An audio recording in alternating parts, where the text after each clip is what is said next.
This is BBC One, with our voices and our stories. It's We Are England.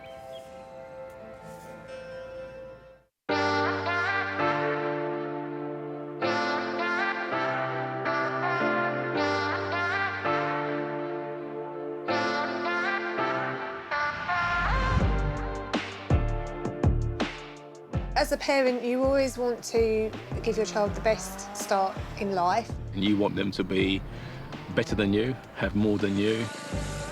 If you recognise that your child has a talent, you have to follow that path.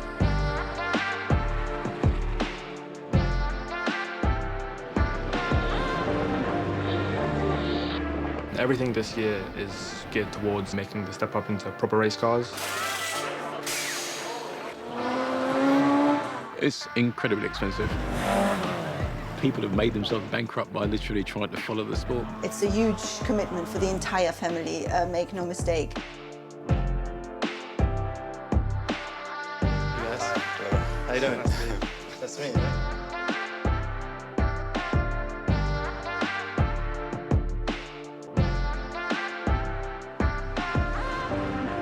I was very impressed with their story. We've been trying to give people opportunities that wouldn't normally have got in a race car. Now, it's gone to another level. Got under the moon already. I want to be a racing driver, and I'm not going to stop until I get there. If I want to make it into F1, time's definitely moving quite fast, and I have to make the step up quite quickly.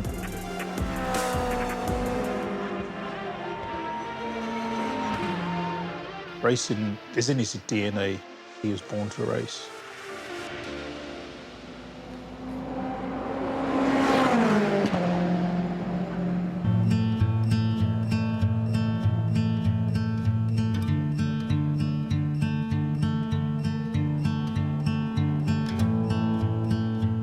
Right, boys, welcome back to Buckmore Park. Good to see you. You looking forward to getting back out on circuit?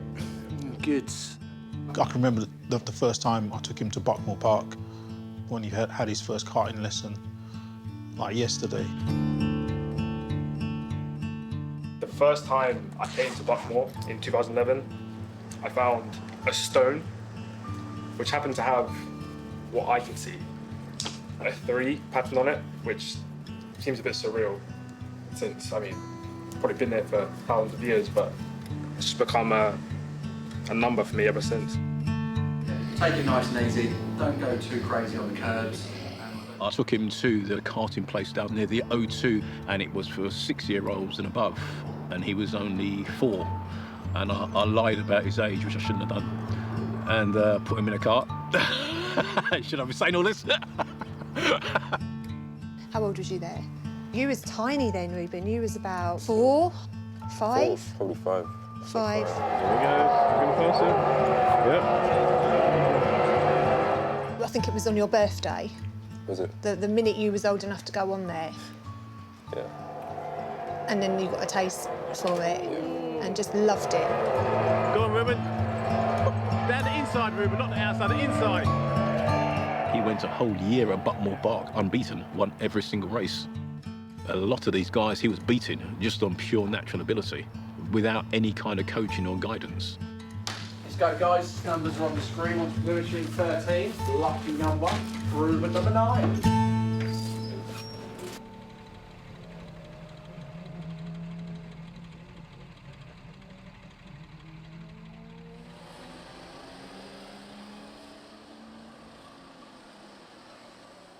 Ruben and I, obviously, we've known each other for quite a while now, and it makes much more sense for us to work together as a team. Then obviously we can share ideas, we can push each other to go faster.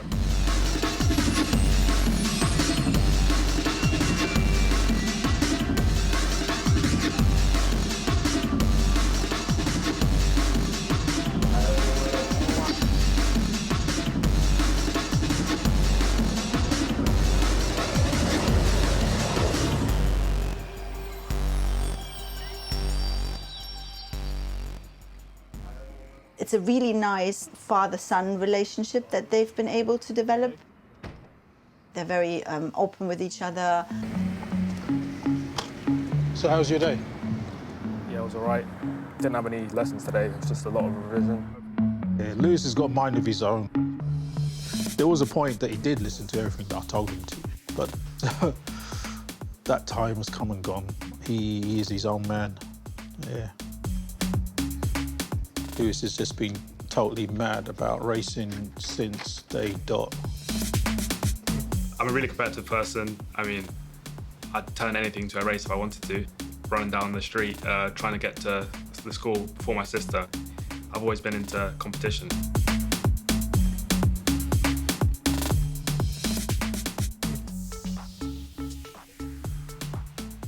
I've more or less sacrificed a lot of my social life to pursue this career. So obviously I'm spending a lot of time on the sim, 3 hours a day at minimum.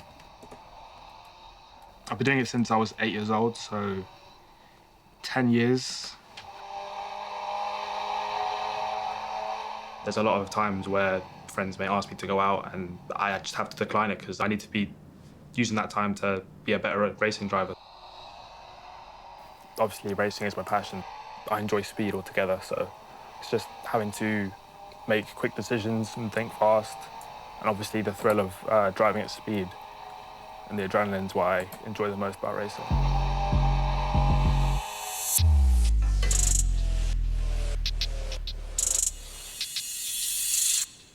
So this one is quite an important one. I won this in 2014. This was my first ever international race win.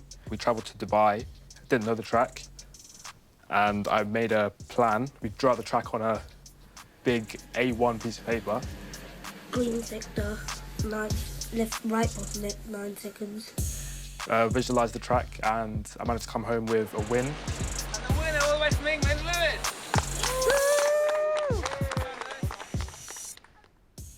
So this is when I started trying to make the move up into cars. I've been trying to do this for quite a while now, but hopefully this year it's looking like the most concrete opportunity for me to make the step up.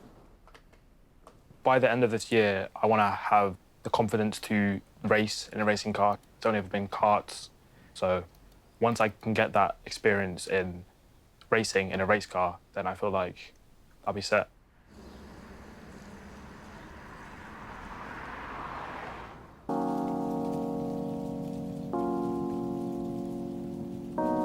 So I'm 17, literally just passed my driving test a couple months ago. It would be a bit embarrassing if I didn't pass, but yeah, I passed first time, so yeah, it's nice. No, I love it. It's a whole new level of freedom, really. You don't really have to think much, it's just drive and enjoy. Any stresses that you may have had beforehand just disappear.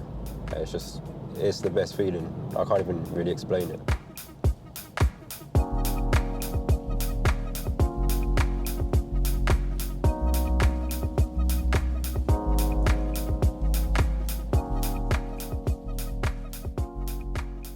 This is my simulator, so when I'm off the track, it just keeps me sharp between races. Realistically, I probably spend about 2 to 3 hours a day on this. It's very similar to the real thing. Through the wheel, you feel what you would feel in a real car. Obviously, you don't get the motion or the fear element if you go into a corner at 100 miles an hour. There's definitely been a lot of sacrifices. So spending time with my friends on the weekends, just couldn't do. To become a racing driver, that is all I want, really. It's what I've been chasing all my life, and whatever it takes to get there, I'm gonna do. Those sacrifices have shaped me into the person that I am today, and has given me a work ethic that I can apply to anything in life.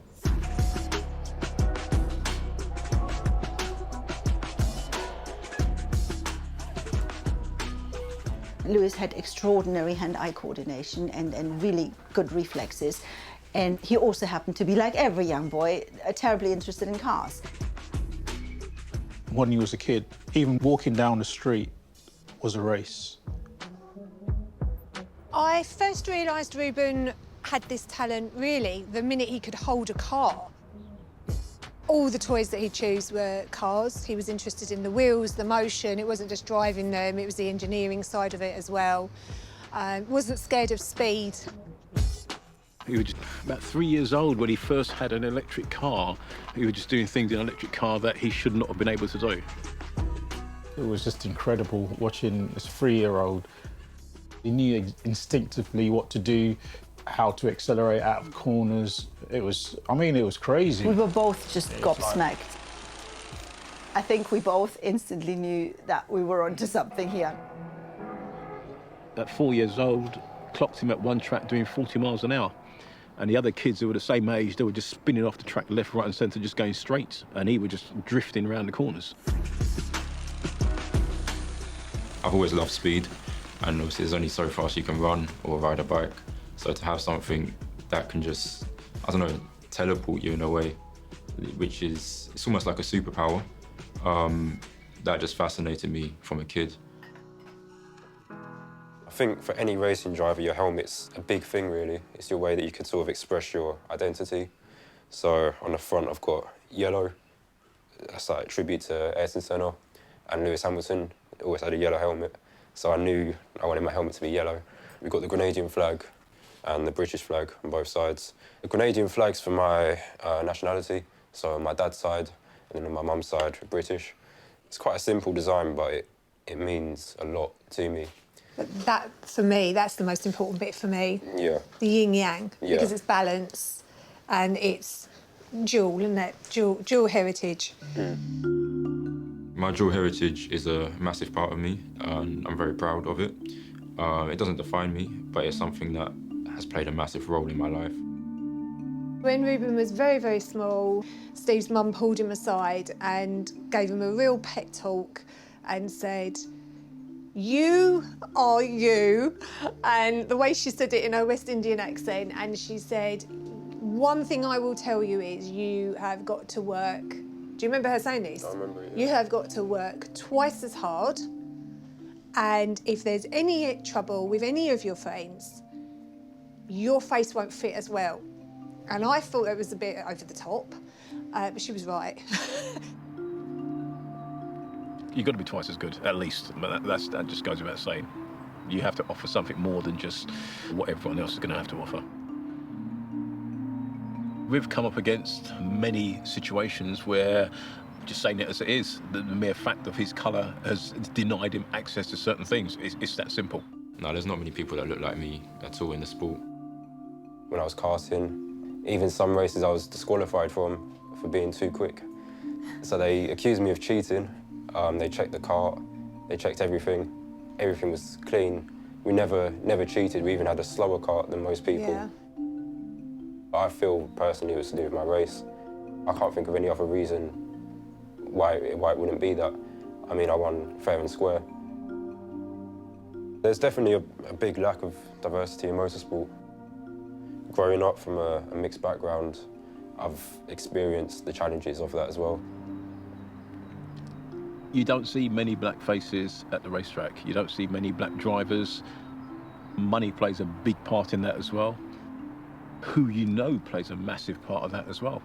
So if the people in powerful positions are not like you, it's going to be harder for you to impress them rather than take a chance on someone who they don't know anything about, full stop.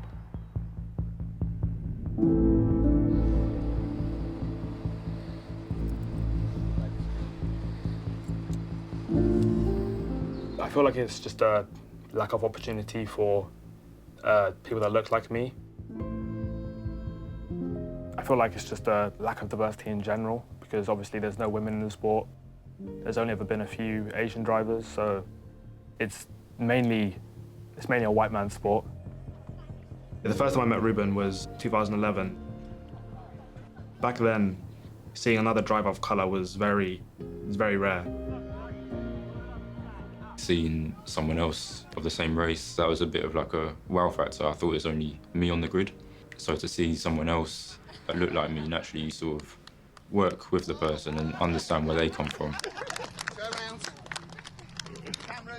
He's not yet old enough to drive down the street, but a 13-year-old schoolboy has already been signed up by the Formula One team McLaren. Lewis Hamilton has won 4 British go-karting championships. Now he says he wants to be World Formula One champion by the time he's 20. In 2007, when Lewis Hamilton started, that's when I started watching him, and then that's when I kind of made the decision I wanted to be just like him. I started at Buckmore Park, the same track that Lewis Hamilton used to drive on. Obviously, we have the same name, our dads share the same name, both British, both born the 7th. I feel like it's just a big coincidence, really. I'd hope every racing driver's ultimate dream is to make it into F1. So until it's physically impossible for me to get into F1, that'll always be the goal.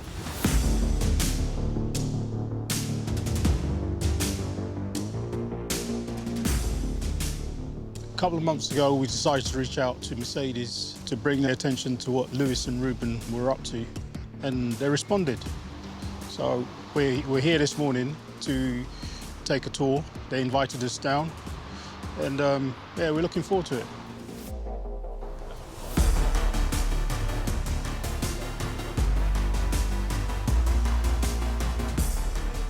I've been watching Lewis Hamilton since 2007. He's been my idol ever since, so it's gonna be really nice to see his cars in person and just see what goes on behind the scenes. Hey guys, welcome. Brilliant to have you here, Ruben, Lewis. Heard so much about you. Formula One's definitely the pinnacle of motorsport, and to be at, well, one of the top teams, my favourite team, and the team which is the home of my favourite driver, Lewis Hamilton, it's a dream come true, really. This is Lewis's car from last year. Let's take a closer look. So this is W12, and this is the car in the state as it finished the last race of the season. I see the front was all dirty as well. Yeah, that's the thing. So we don't clean the cars, we keep them in their heritage condition. Seeing Lewis's car was absolutely amazing. You could see the tyre marks, the marbles, the dust, everything. To get a sense of the scale as well, because that's something you don't really appreciate. Not a lot of people get to have a look around their HQ in Brackley, so it's definitely an experience I'm gonna cherish. We run 400 sensors on this car, and we're running it back to the factory, and I'm going to show you very shortly exactly where all of that data comes back to. It's significant that Mercedes have invited Lewis and Ruben to their headquarters and showed them around. It's just like a nod to them to say, yeah, we notice what you're doing, and we acknowledge that, so it's all good. So guys, this is our race support room. Good morning. Nice to meet you. This is Leo. We've got Lewis and Ruben. I mean, as soon as I walked in there, I was just shocked. The amount of screens, the data they had, it was like, how anyone could even read all that was beyond me. So in this room, we receive GPS data, which comes in for us 10 times a second. We get the positioning, so we can see where everyone is on track. We can look at their speed profiles on straights and corners and do performance comparisons between ourselves and them. It's where I want to be working in the future. Oh, it's amazing. I don't think until you're actually there and see what actually goes into the cars, what the drivers have to do as well, and the level of accuracy and detail that actually goes into it, is a massive eye-opener, and it's, yeah, amazing experience. And an opportunity to see our race base. Wow. What do you think? This is crazy. And this is the 2020 championship winner. And this is chassis 1. So these are the 2 main race bays where Lewis and George's cars get set up. Not much space in there, as you can see. We've got some nice examples of what we make, but then you come this way, we've got... I'll say it's given me a different perspective on motorsport. I'm realising the minuscule details that go into it. Literally finding tenths of a second everywhere. Sadly, Lewis wasn't there today, but I'm lucky enough to have a signed hat from him, so... It's been a really good day. It's been surreal seeing the work that goes on behind the scenes, just the amount of detail that goes into making every single part on the car and how much work goes into it with all the people there. It's really cool to see. It's amazing how many rooms and how big it is, isn't it, just for 2 cars? Yeah. Today's been a fantastic day. Couldn't have imagined a better environment to immerse these guys in, and they can actually see how much work's involved. If they stay focused, this is what they can achieve. That's where they can be.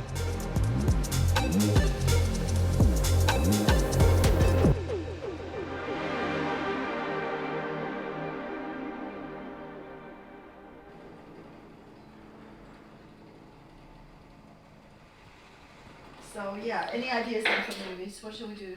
The best time we ever had with food. Those chips. No. The cheesy chips are good. I have to give them that. Let me put it this way. Ever since Lewis started karting properly, there's not been a single family holiday that has not been booked with racing in mind. It's a huge commitment for the entire family, make no mistake.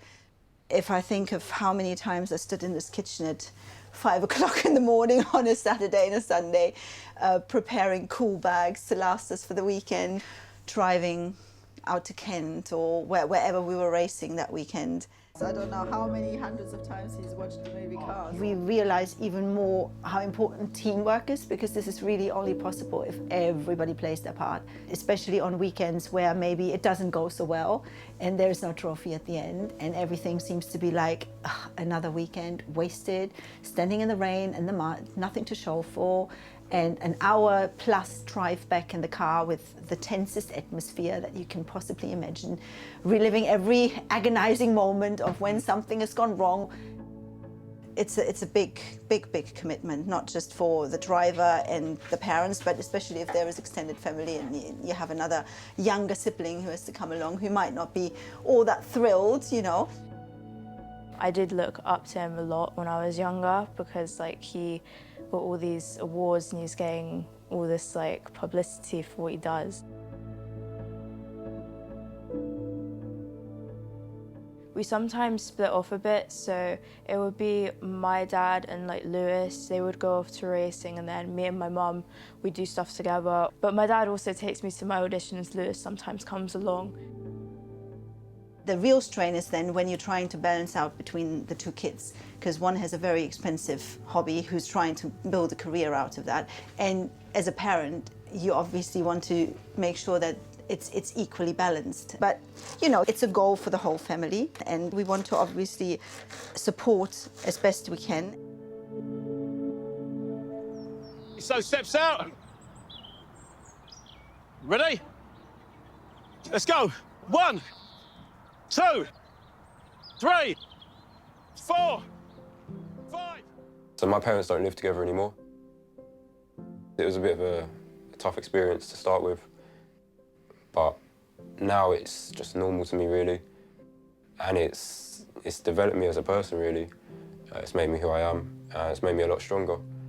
Let's go now. 1, 2, 2, 2, 3, 3. Even though we're not together as a family anymore, Ruben's racing has always ensured that we unite together, and no matter what's going on in our adult life and relationship-wise, we've always been there for Ruben and always will. It brings us all together as a family, I'd say. I see Ruben normally at least 6 out of 7 days of the week. The van's not moving. Come on. Even when me and his mother split up, if anything, it made me more determined, and him as well, just to make the most of the times that we actually have together. Arm slightly in front of you, slightly, go. That's it, well done, keep going.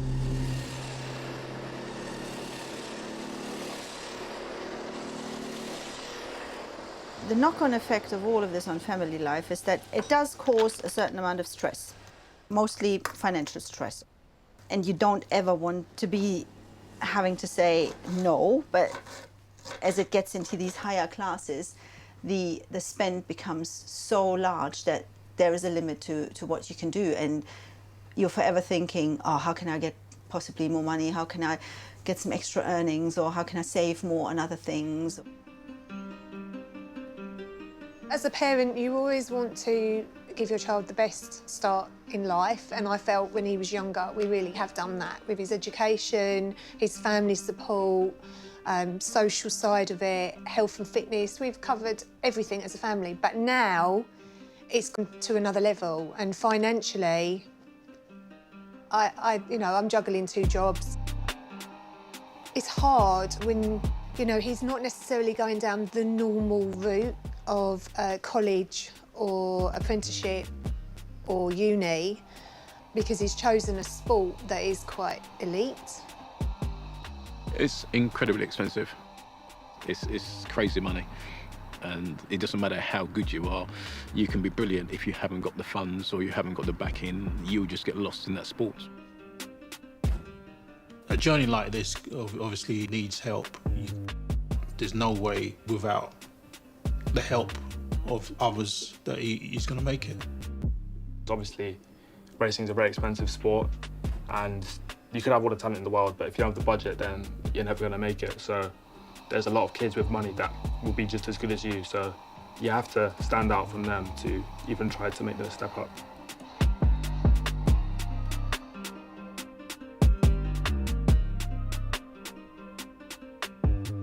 It's not a level playing field, full stop. You look at the front of the grid. The front of the grids are normally the ones with the most amount of money and the most amount of backing. And the age where he was driving, it literally was the richest people at the front of the grid, full stop.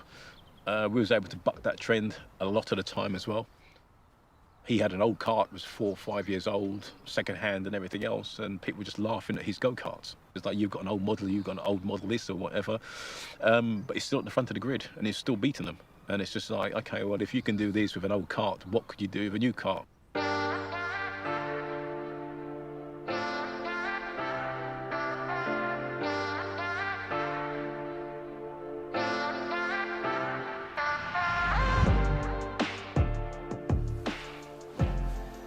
Hello guys, nice to finally meet you.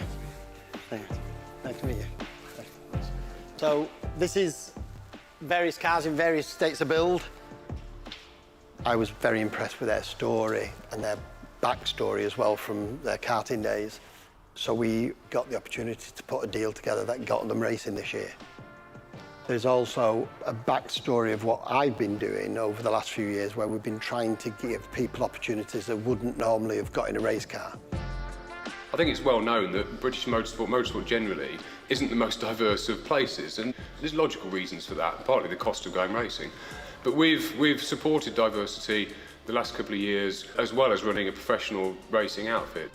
So throughout what we do, yes, we're trying to run a professional race team and sell racing cars, but at the same time, it's all, you can give something back, at least to support people that will then present you with racing drivers in the future.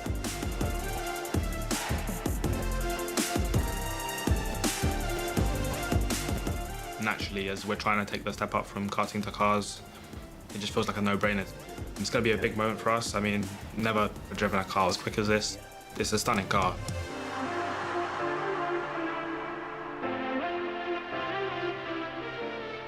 It's a one-off opportunity, so that's an offer that we just can't turn down.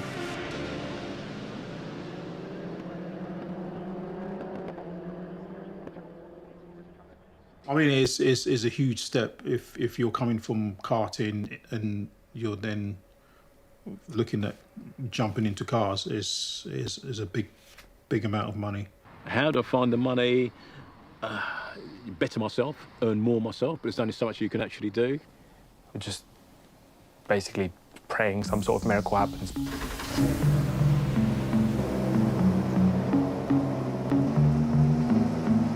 He's loving it already, just look on his face. Yeah. Bit of a step from karting. Nice to meet you, man. You went to Buckmore as well? Yeah, that's where we started. Yeah. 4 years old. Yeah. Four? Now, it's gone to another level. And this race is do or die, really. The trajectory of my career could depend on how well we do in this race. Basically, we need to find 20 grand, and we've got 6 months to find that sum of money.